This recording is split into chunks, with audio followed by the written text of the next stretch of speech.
Welcome back. It is Saturday, June 17th, and the MLB. Our three favorite picks are on the way. It's Austin and Logan.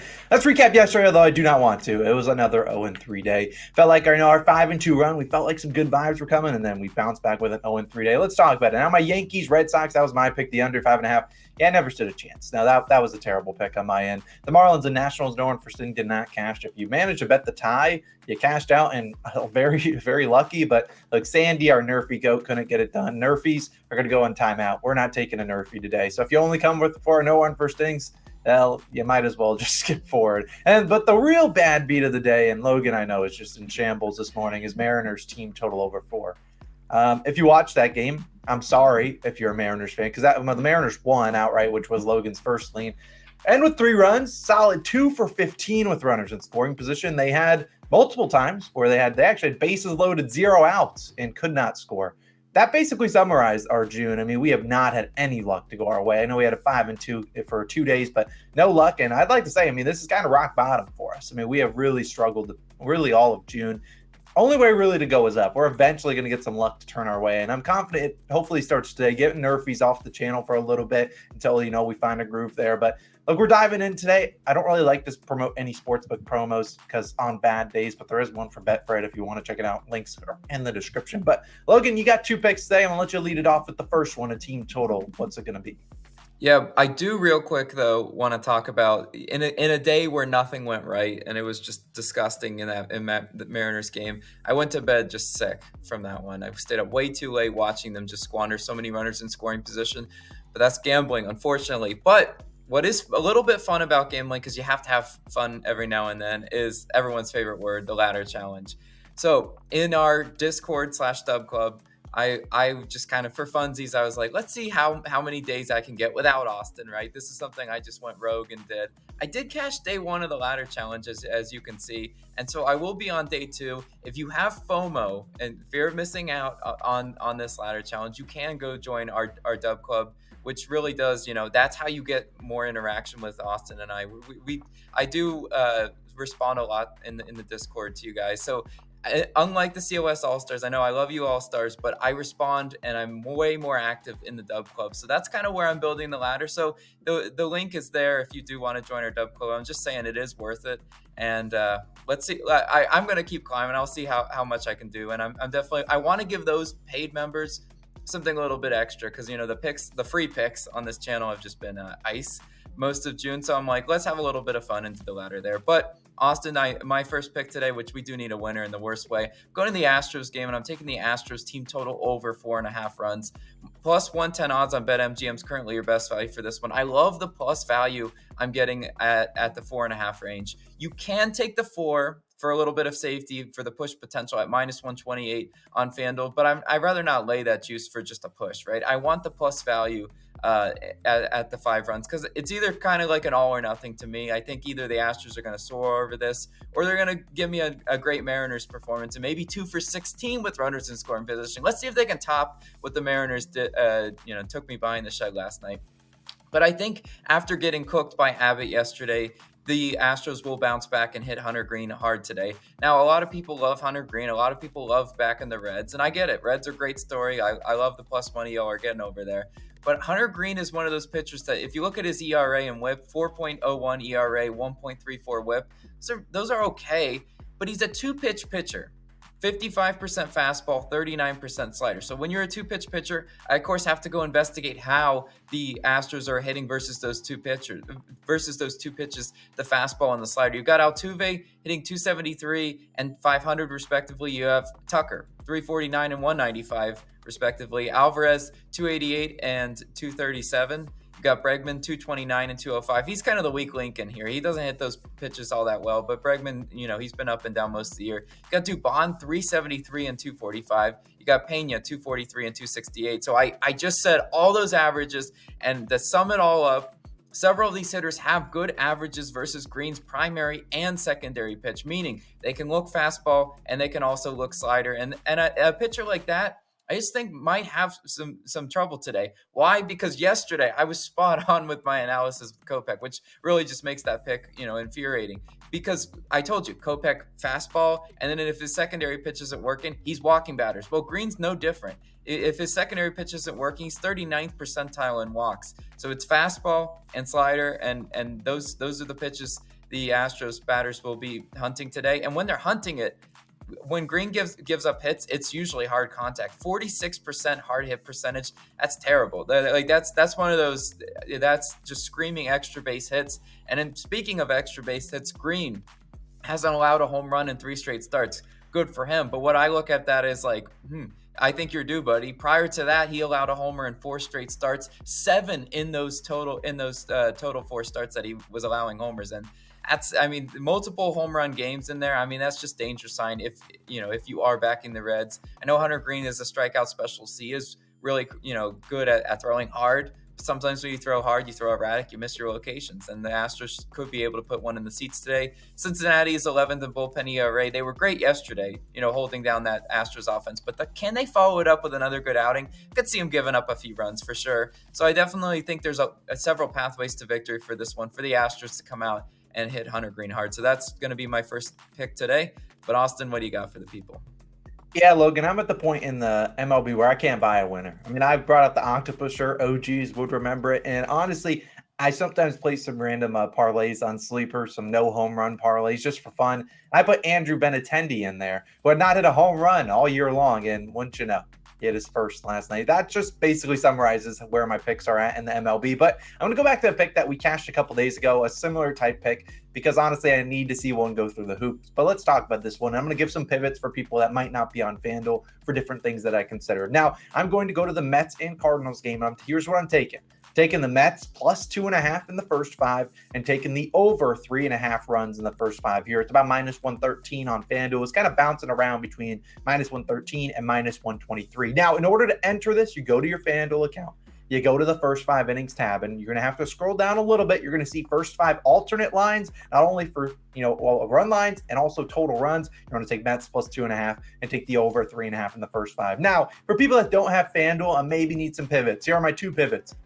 Number 1, the over 4.5 runs in the first 5 innings. It is a little bit more juice. I think it's minus 120 or minus 125. I don't mind that. Obviously, we're going to need some runs scored here. But I also don't mind the Cardinals team total over 1.5 if you're on DraftKings in the first 5 innings. I think that one's a pretty solid one. If you're on DraftKings, you can take that. But I'll talk about why I like that as well as why I like this overall pick, though. And look, when it comes to giving out picks, I want to give you guys picks that are widely available. But most importantly is I want to give out winners. And if I can't buy a win, it doesn't matter where you can bet anything because I can't buy one right now. But I'm confident in this because we took a similar one a couple days ago. And while it was sweaty, I think this one's hopefully going to be an easy winner because I like how we have multiple pathways to victory here. The Mets could be stinking it up. They could have Kodai Senga go out there and just absolute stink, but they could still cash us because we got Mets plus 2.5. But let's dive into the 2 pitchers that we're going to be targeting here and who we're going to need some runs up on. And it's going to be Adam Wainwright is going to start for the Cardinals. Now, you look at his stats, a 5.79 ERA and a 1.71 whip. He's allowed a 327 batting average. And you look at his percentiles, 2nd percentile in expected batting average, 3rd percentile in K percentage,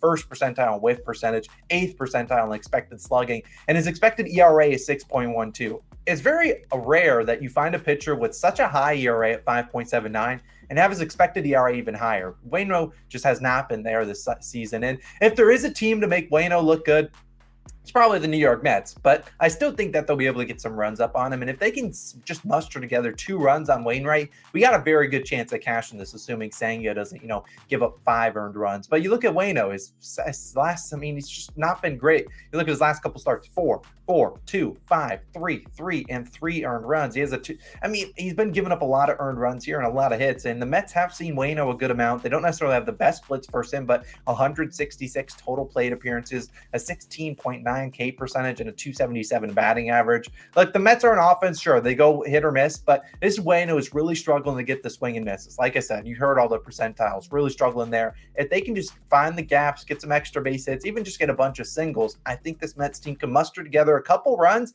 and all they really need is 2 runs, and I think we got a good chance at cashing here. If they can manufacture, a big inning, a big, outing against Waino and get us 4 or 5 runs, we should be in a great spot to cash this. But we're also, let's say Waino only gives us us 1 or 2 runs. We're going to need our man Kodai Senga of the Mets to give up a couple runs here, and I certainly think he can. Now, normally early on this season, we talked about Senga and how he's been really good at home, but I'm starting to think it's not necessarily him great at home. I think it's more of a roller coaster type thing, and here's exactly what I mean. Now, you look at the Senga roller coaster. I mean, look at it. His last 8 starts: 2, 0, 5, 1. 3, 0, 3, 0 earned runs. I mean, this is a roller coaster. The 0 earned runs was his last start against the Pirates. And while I'm not saying Senga's going to get rocked here today, I honestly don't want a 5 earned run occasion. If he can give us, 3 earned runs, honestly, I think we got a great chance at cashing this one here. But you look at Senga on the year, 3.34 ERA and a 1.38 whip. Senga, 6th percentile walk percentage.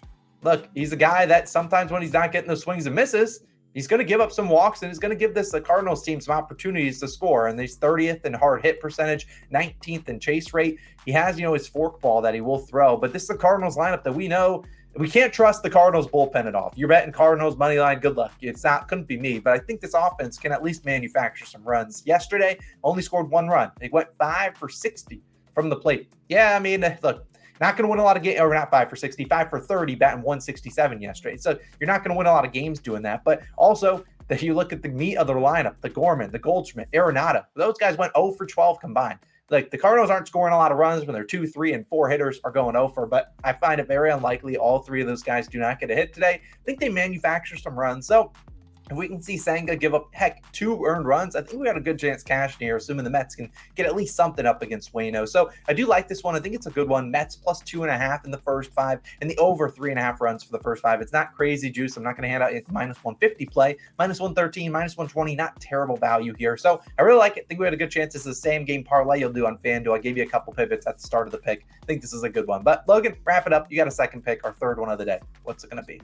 Yeah, it's another total in this one. And I do really like this one. We're going to the Rays versus Padres game, and I'm taking the over 8 runs. Minus 115 odds on BetMGM is currently your best value. And now FanDuel is the only book at 8.5. I don't mind it there, but I'd obviously rather take it at 8 at BetMGM for minus 115 than FanDuel at 8.5 for minus 110 odds, right? That's not a huge odds difference, and I would rather not get hooked, right? If you do have the push potential at 8, I don't really see this one changing throughout the day. Maybe it does go to 8.5, but either way, we need 9 runs to cash this bet. Looking at these 2 starting pitchers' ERA, you think, maybe this line does seem a little high. The line opened obviously at 8.5, but I think it's high for a reason. Look at Blake Snell.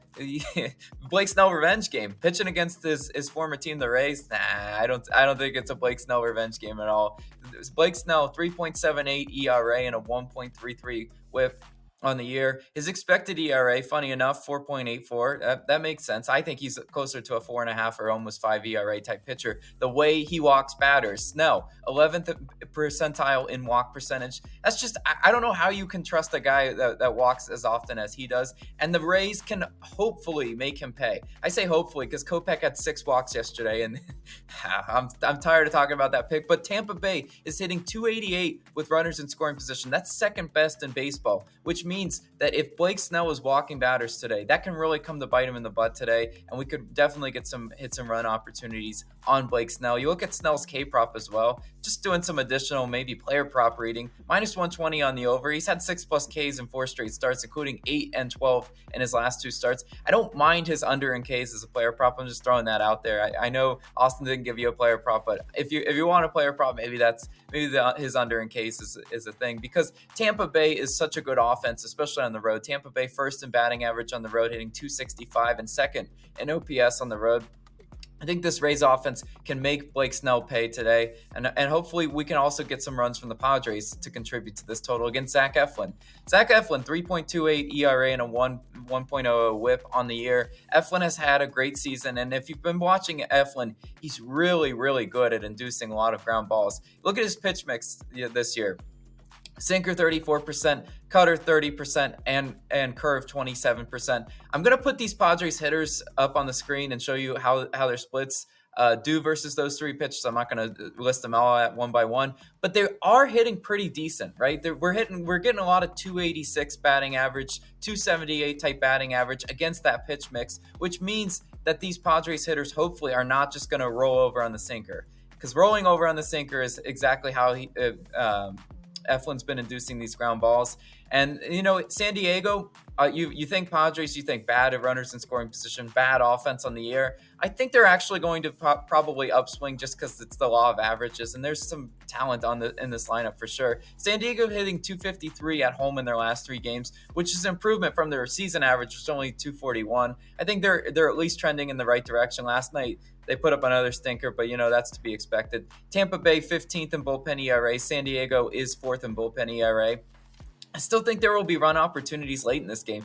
Tampa Bay's bullpen has shown the ability to give up runs pretty often this year and blow a few games for them. I think the Padres lineup definitely can get at least maybe 2 or 3 runs in that bullpen once Eflin does come out. So I just think there are several pathways to cash this over. Both starting pitchers could give up some runs and the bullpen could give up some runs. I think that total is just about right for 9 runs today. I think we stand a really good chance of cashing. Fortunately, Austin, no Nerfy Nation today, but we needed a much needed break after our Nerfy go let us down yesterday. Yeah, when Sandy lets you down, you can't run it back. Look, Nerfies have been kind of consistently putting us in an 0-1 hole on our picks. So I know it hasn't, we're 35 and 36 on Nerfies. It just feels like we're much worse than that. It feels like we get a 1 winner and then two losers. But we'll give Nerfies a little bit of time off. If the game picks hopefully can heat up, which we've done really well on game picks and player props all year long. Hopefully we can turn this into a winning streak. End June strong. We got about 2 more weeks left in June. Let's have a winning day, Logan. Let's go 2-1 at worst, 3-0 hopefully, and we'll see you guys back tomorrow on Sunday for some more picks. See you guys then. Peace.